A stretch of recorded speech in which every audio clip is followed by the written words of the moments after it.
Hello, wankers. It's your old playmate Flapjack Bickire, biggest wanker of all. Okay, let's sidestep the bullshit and get right to it. Today we're talking Hollywood actresses and their never-ending soul-sucking quest to stay young. We've all seen those heavy dramas where the lead actress has to deal with some tragic news. Her family's been wiped out by a tsunami, she's only got 6 months to live, she just found out Amber Heard's moving in next door, you know the kind of thing. Think about how often these days you're puzzled by the lack of real emotion in these scenes. Alright, sometimes it's because the actress is just crap, but mostly it's because they've had so many cosmetic procedures they don't actually register facial expressions anymore. Lifts, fillers, nose jobs, collagen injections that make their lips look like they've been inflated with a fucking bicycle pump, and worst of all, the fading starlet's best friend and constant companion, Botox. The problem is, instead of being condemned for crimes against acting, these bimbos are actually being rewarded. Only a few months ago, Nicole Kidman was a frontrunner for Best Actress at the Oscars, despite not being able to move her face. This is a bit like a singer getting a Grammy nomination after having their vocal cords removed. The problem's become so bad now, some actresses, like Lauren Holly and Virginia Madsen, are virtually unrecognisable. And talking of the once lovely Madsen, she's way up on my shit list now, after becoming pretty much a full-time pimp for the Botox industry. What a fucking disgrace. Is this really what the film and TV industry over there has been reduced to? Actresses so terrified of having a few wrinkles they're prepared to flush their credibility down the toilet just to have a smooth-looking face. It's impossible to measure how much of this is a result of asshole producers and casting agents putting pressure on them, and how much is simply down to actors' vanity.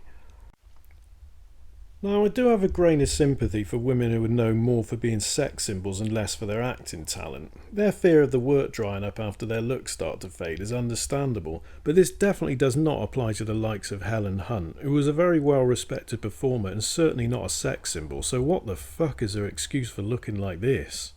And talking of Hunt, I now realise who she reminds me of. It's old Rocky Dennis from Mask.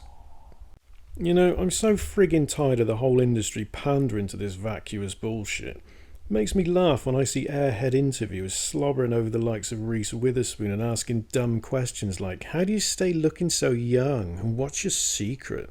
There's no secret. She's a multi-millionaire movie star who spends thousands a week on her appearance and pumps poison into her forehead on a regular basis. It's not exactly one of life's great mysteries. The only baffling part is why it's now considered normal. And the people endorsing it seem to be getting younger and younger, which might be the most disturbing part.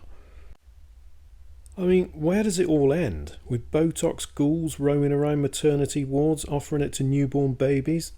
Oh dear, these wrinkles are very unsightly. Have you clocked yourself in the mirror? Here's my card. Call me. Thank God there are still some actresses who got the balls to flip the middle finger to the vain train. These women deserve credit for not bowing to those pressures and having some respect for their craft. What we need is a global backlash, and not just from women. Male actors can be equally guilty of this narcissistic search for perfection, but their efforts are usually more focused on their bodies rather than their faces. So now we seem to have an endless array of clothes horses masquerading as serious actors. Kind of winds me up. I mean, if I'm watching a film about a history professor, I want to see someone who looks like he's got his head buried in a textbook, not some sculpted meathead who spends half his life pumping iron.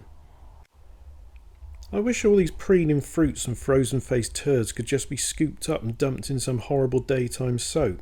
Maybe a House of Wax Stepford Wives mashup, where their lack of facial expressions would be no impediment. Ah well, I can always dream. Well, I think my work here is done. Unfortunately, I have to dash off now. I'm scheduled for surgery in a couple of hours. Don't worry, it's nothing major, just a quick procedure to smooth out my ball bag. Anyway, I hope you enjoyed this video, but if not, I invite you to kiss my arse. You take care now.